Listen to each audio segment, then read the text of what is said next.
All right, I'm going to go ahead and record this so you guys can enjoy this story and learn a little bit about one of my all-time absolute favorite books, James and the Giant Peach by Roald Dahl. And I have this really great library edition from 1961. It's older than me. I found it at a thrift store. It was an old book from the Burr Farm School in Westport, Connecticut. That's what it's stamped, but it was a discard. And I was so excited to find this because I think this might have been the same copy we had in my elementary school when I was a kid, and I loved it to death. James and the Giant Peach is written by Roald Dahl. We're going to talk a little bit about Roald Dahl after we do our reading. And the illustrations are by Nancy Ekholm Burkhardt, and they're a little creepy, the illustrations. They're kind of part of the story. So this is fantasy fiction. And you see I grabbed a picture out of the book. This came from the first third of the book. As you can see, that's James, the main character of the story. And he's sitting with, well, a bunch of giant insects who are wearing hats and clothes, and looks like they're shoes, sitting in chairs. And see, fantasy again is a made-up story that has elements that could not happen in real life, like these magical powers or creatures acting like people, or giant creatures. I mean, like, look at that. We've got an earthworm, a centipede, a grasshopper, a spider, and a ladybug. All right.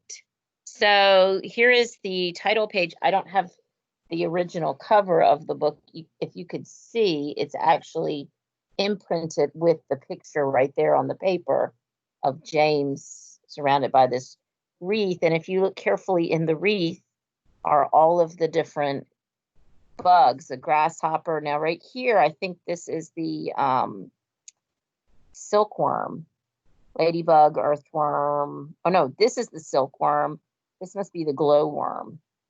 I'm not sure if that's the spider, and then the centipede, who's very long. And as you can see, this book is written by Roald Dahl. It's illustrated again by Nancy Ekholm Burkhardt. And this again there's the school that it originally was in. It's a 1961 copy. I can't remember when the original story was made. It doesn't say, so maybe 1961 was the original. You know what? I should have looked that up beforehand. It may have originally been published in 1961. I love Roald Dahl's books. I read a lot of his books as a kid. So, James and the Giant Peach. Here is James Henry Trotter. When he was about 4 years old. Up until this time, he had had a happy life, living peacefully with his mother and father in a beautiful house beside the sea. There were always plenty of other children for him to play with, and there was a sandy beach for him to run about on, the ocean to paddle in, and it was the perfect life for a small boy. Then one day, James's mother and father went to London to do some shopping, and there a terrible thing happened. Both of them suddenly got eaten up, in full daylight, mind you, on a crowded street, by an enormous, angry rhinoceros, which had escaped from the London Zoo. Now, as you can imagine, this was a rather nasty experience for two such gentle parents. But in the long run, it was far nastier for James than it was for them. Their troubles were all over in a jiffy. They were dead and gone in 35 seconds flat. Poor James, on the other hand, was still very much alive, and all at once he found himself alone and frightened in a vast, unfriendly world. The lovely house by the seaside had to be sold immediately, and the little boy, carrying nothing but a small suitcase containing a pair of pajamas and a toothbrush, was sent away to live with his two aunts. Their names were Aunt Sponge and Aunt Spiker. And I am sorry to say they were both really horrible people. They were selfish and lazy and cruel, and right from the beginning they started beating poor James for almost no reason at all. They never called him by his real name. They always referred to him as "you disgusting little beast," or "you filthy nuisance," or "you miserable creature." And they certainly never gave him any toys to play with or any picture books to look at. His room was as bare as a prison cell. They lived, Aunt Sponge and Aunt Spiker, and now James as well, in a queer ramshackle house on top of a high hill in the south of England. So this is set across the ocean in the United Kingdom, or in the country of England.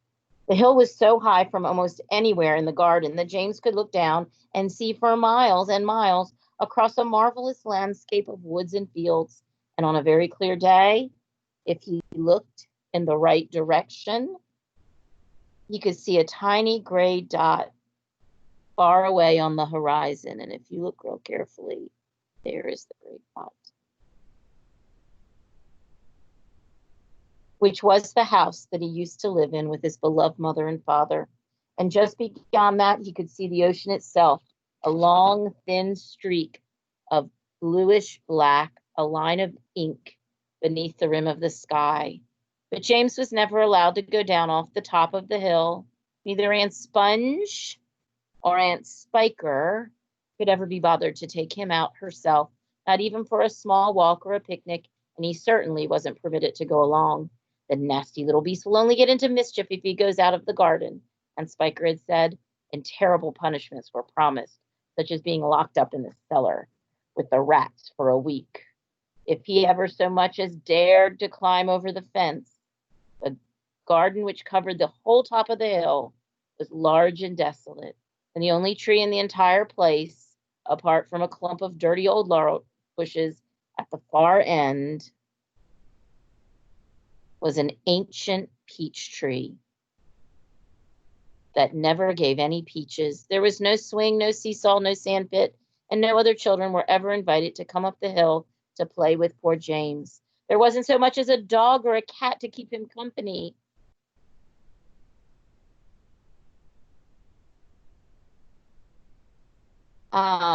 Thank you, cat. My cat just stepped on the remote.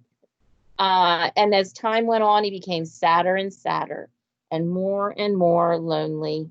And he used to spend hours every day standing at the bottom of the garden, gazing wistfully at the lovely but forbidden world of woods and fields and ocean that was spread out below him like a magic carpet. And that's the end of chapter 1. And chapter 1, as you can see, is not a very pleasant chapter. But if you're reading a book where the first chapter is very unpleasant, there's only one way to go, and that would be up. Chapter 2.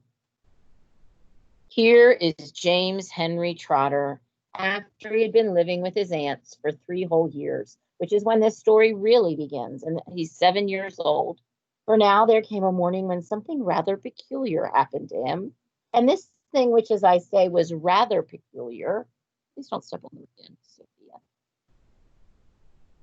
soon caused a second thing to happen, which was very peculiar. And then the very peculiar thing in its own turn caused a really fantastically peculiar thing to occur. You know, if it's that peculiar, then it must be interesting, and that must make the book get better. It all started on a blazing hot day in the middle of summer. Aunt Sponge and Aunt Spiker and James were all out in the garden. James had been put to work as usual. This time he was chopping wood for the kitchen stove. Aunt Sponge and Aunt Spiker were sitting comfortably in the deck chairs nearby, sipping tall glasses of fizzy lemonade and watching him to see that he didn't stop work for one moment. Aunt Sponge was enormously fat and very short. She had small piggy ears, a sunken mouth, and one of those white flabby faces that looked exactly as though it had been boiled. She was like a great white soggy overboiled cabbage. Aunt Spiker, on the other hand, was lean and tall and bony, and wore steel-rimmed spectacles that fixed out onto the end of her long nose with a clip. She had a screeching voice and long, wet, narrow lips. And whenever she got angry or excited, the little flecks of spit would come shooting out of her mouth as she talked. And there they sat, these 2 ghastly hags, sipping their drinks and every now and then again screaming at James to chop faster and faster They also talked about themselves, each one saying how beautiful they thought she was. Aunt Sponge had a long-handled mirror on her lap. She kept picking it up and gazing at her own hideous face. I look so lovely and smell as lovely as a rose, Aunt Sponge declared. Just feast your eyes upon my face and observe my shapely nose. Behold my heavenly silky locks, and if I take off both my socks, you'll see my dainty toes. But don't forget, Aunt Spiker cried, how much your tummy shows. Aunt Sponge went red. Aunt Spiker said, my sweet, you cannot win. Behold my gorgeous curvy shape, my teeth, my charming grin. Oh, beauteous me, how I adore my radiant looks, and please ignore the pimple on my chin. My dear old trout, Aunt Sponge cried out, you're only bones and skin. Such loveliness as I possess can only truly shine in Hollywood, Aunt Sponge declared. Oh, wouldn't that be fine? I'll capture all the nation's hearts. They'd give me all the leading parts. The stars would all resign. I think you'd make, Aunt Spiker said, a lovely Frankenstein. Poor James was slaving away at chopping the block. The heat was terrible. He was sweating all over. His arm was aching. The chopper was a large, blunt thing, far too heavy for a small boy to use. And as he worked, James began thinking about all the other children and the world and what they might be doing at this moment. Some would be riding tricycles in their gardens. Some would be walking in cool woods and picking bunches of flowers. And all the little friends whom he used to know would be down by the seaside, playing in the wet sand, splashing around in the water. Great tears began oozing of James's eyes and rolling down his cheeks. He stopped working and leaned against the chopping block, overwhelmed by his own unhappiness. What's the matter with you? Aunt Spiker screeched, glaring at him over the top of her steel spectacles, and James began to cry. Stop that immediately. Get on with your work, you nasty little beast, Aunt Sponge ordered. Oh, Auntie Sponge, James cried out, and Auntie Spiker, couldn't we all please just for once go down to the seaside on the bus? It isn't very far, and I feel so hot and awful and lonely. Why, you lazy, good-for-nothing brute, Aunt Spiker shouted. Beat him, cried Aunt Sponge. I certainly will, Aunt Spiker snapped. She glared at James, and James looked back with large, frightened eyes. I shall beat you later on in the day when I don't feel so hot. Now get out of my sight, you disgusting little worm, and give me some peace. James turned and ran off.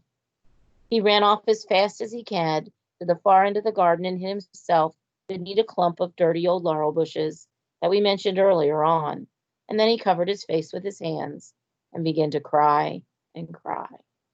Okay, so we haven't had any of those peculiar things happen yet, just more sadness. It's kind of sad the first couple of times. But like I always say, keep reading. Sometimes it takes 3 or 4 or 5 chapters to really get going. Ooh, look at this picture. Chapter 3. It was at this point that the first thing of all, the rather peculiar thing that led to so many other much more peculiar things happened to him.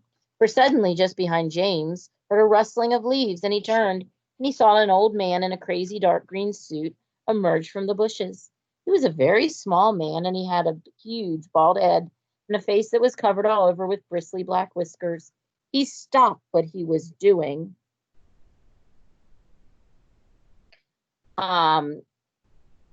When he was about 3 yards away, and then he stood leaning on his stick and staring at James. When he spoke, his voice was very slow and creaky. Come closer, little boy, he said, beckoning to James with a finger. Come right up close to me, and I will show you something wonderful. James was too frightened to move. The old man hobbled a step or two nearer, and then he put a hand into the pocket of his jacket and took out a small white paper bag. You see this? He whispered, waving the bag gently to and fro in front of James' face. You know what it is, my dear? You know what's inside this little bag? And then he came nearer still. leaning forward and pushing his face so close to James that James could feel the breath blowing on his cheeks.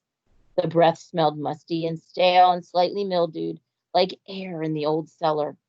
"Take a look, my dear," he said, opening the bag, tilting it toward James. Inside it, James could see a mass of tiny green things that looked like stones or crystals, each one about the size of a grain of rice. They were extraordinarily beautiful, and there was a strange brightness about them, a sort of luminous quality that made them glow and sparkle in the most wonderful way. "Listen to them," the old man whispered. "Listen to them move." James stared into the bag, and sure enough, there was a faint rustling sound coming from inside it. And then he noticed that all the thousands of little green things were slowly, very, very slowly, stirring about and moving over each other as though they were alive. "There's more power and magic in these things in there than in all the rest of the world put together," the old man said softly. But what are they?" James murmured, finding his voice at last. "Where do they come from?" Ah, the old man whispered. "You'd never guess that." He was crouching a little now, pushing his face closer and closer until the tip of his long nose was actually touching the skin on James's forehead. And then he suddenly jumped back and began waving his stick madly in the air. "Crocodile tongues!" he cried. 1,000 long, slimy crocodile tongues, boiled up in the skull of a dead witch for 20 days and nights, with the eyeballs of a wizard, and the fingers of a young monkey, the gizzard of a pig, and the beak of a green parrot, the juice of a porcupine, and 3 spoonfuls of sugar. Stew for next week, and then let the moon do the rest. All at once, he pushed the white paper bag into James's hand and said, "Here, take it. It's yours." Chapter 4. James Henry Trotter stood there clutching the bag and staring at the old man. "And now," the old man said, "all you've got to do is this. Take a large jug of water, pour all the little green things into it, and then very slowly, one by one, add 10 hairs from your own head.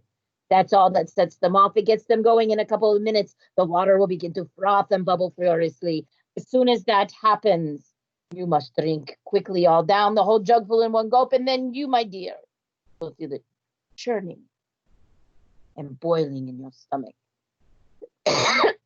And steam will start coming out of your mouth, and immediately after that, marvelous things will start happening to you. Fabulous, unbelievable things. And you will never be miserable again in your whole life. Because you are miserable, aren't you? You needn't tell me. I know all about it. Now off you go and do exactly as I say. Don't whisper a word of this to those 2 horrible aunts of yours. Not a word, and don't let those green things get in there away from you either. Because if they do, they will work their magic upon someone else instead of you. And that isn't what you want, is it, my dear? Whoever they meet first, be it bug, insect, animal, or tree, that will be the one who gets the full power of their magic. So hold the bag tight. Don't tear the paper. Off you go. Hurry up. Don't wait. Now's the time. Hurry." And with that, the old man turned away and disappeared into the bush. And I'm going to stop there. And you're like, "No, Miss Yardell, don't stop there." But chapter 5 is the next chapter after that. And you can actually read the rest of this book all by yourself. Of course, I don't have a bookmark handy when I need one. I'll just remember. I'm going to just show you a few more pictures. So something happens to the bag, and then something happens to the peach tree. And there's a giant peach. You already knew there would be a giant peach because it said so in the title. And then something happens to that peach. And something happens to James. And there we have the picture of the giant insects again. And there we have a picture of the peach rolling down the hill and floating on the water. And there's sharks fish in the water and seagulls in the sky. Oh, and that's all I'm going to tell you. But you want to know more, you can go and check out more about Roald Dahl. He has a website. Let me go to his website. And here is his website. It's a great website. You can learn all about him. Roald Dahl has written many, many books. There's lots of information on this website, lots of things to do. And what happened there? It's not opening. There we go. Here's a picture of Roald Dahl. His books are all fantasy. And look, a spy, an ace fighter pilot, a chocolate historian, a medical inventor. Those are just some of the things connected to Roald Dahl. His books are many, and his stories are wonderful. Just taking a quick, if we can get it to open. Come on. The internet is very slow today. Come on. There we go. Here's a little timeline of some of his books. Billy and the Minpins, The Sweet Mystery of Life. A lot of you might know the BFG, written in 1982. Boy is another one. Another favorite, Charlie in the Chocolate Factory. And the sequel, which if you have read Charlie in the Chocolate Factory and you have not read the sequel, Charlie in the Great Glass Elevator, you need to read it. It's really good. Chitty Chitty Bang Bang, which I love the movie Chitty Chitty Bang Bang. He's got his own cookbook. Then Danny, Champion of the World, Dirty Beast, The Enormous Crocodile, SEO Trot. These are all alphabetical, not necessarily chronological, though he shows when they're written on this timeline. Come on. Want to see when James and the Giant Peaches? There we go. The Fantastic Mr. Fox. Some of these have been made into movies. Roald Dahl's Book of Ghost Stories. Oh, I love that book. George's Marvelous Medicine, The Giraffe and Pelly and Me, Going Solo, The Gremlins, The Honeys, James and the Giant Peach. Yep. So this is an original of the first printing of James and the Giant Peach. How awesome is that? Now I want to show you where you can access these books. This James and the Giant Peach is an ebook in Destiny. So if you go to Destiny and log in, I'm gonna log in as go to the catalog and you type James and the Giant Peach. Oops, I must have my caps lock on. And then down here where it says material type, do electronic book. And as you can see, it's an ebook. So you would just click open and you could read it. And let's see, everything is so slow today. I have a couple cool things to show you about where to find Roald Dahl books. And a really cool thing about a new way to get to all the ebooks. So here's James and the Giant Peach.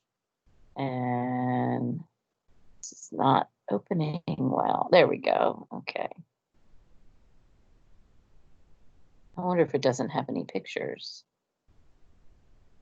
Oh, there it is. So these pictures are by Quentin Blake. He's another illustrator who does good illustrations. So I prefer the original ones because I think they're a little creepier. So you could just click right onto chapter. Did we just read chapter 4? Chapter 5. You could click right on chapter 5 and finish and read what happens. Look at that picture. Look, there's the bag. Oh. All right, so that's how to open the book.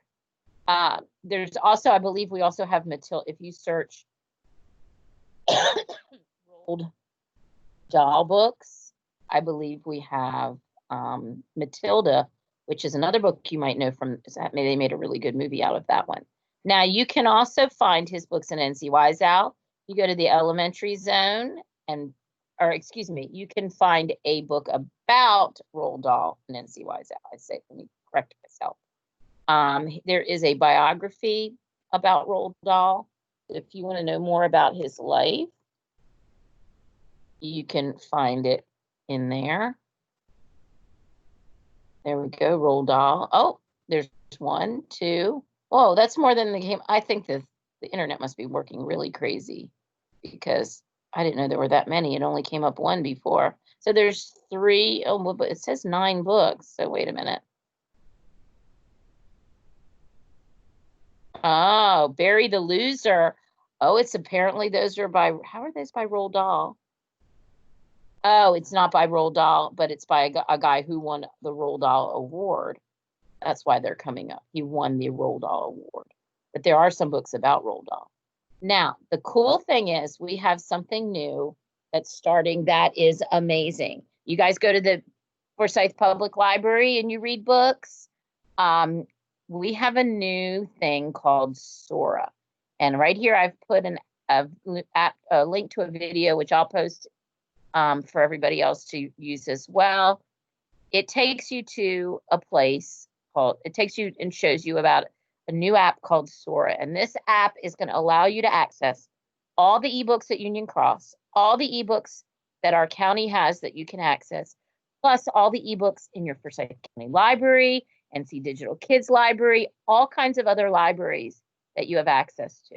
And I've already installed it. If you see down here, there's a little like rocket ship guy. I'm going to click on it.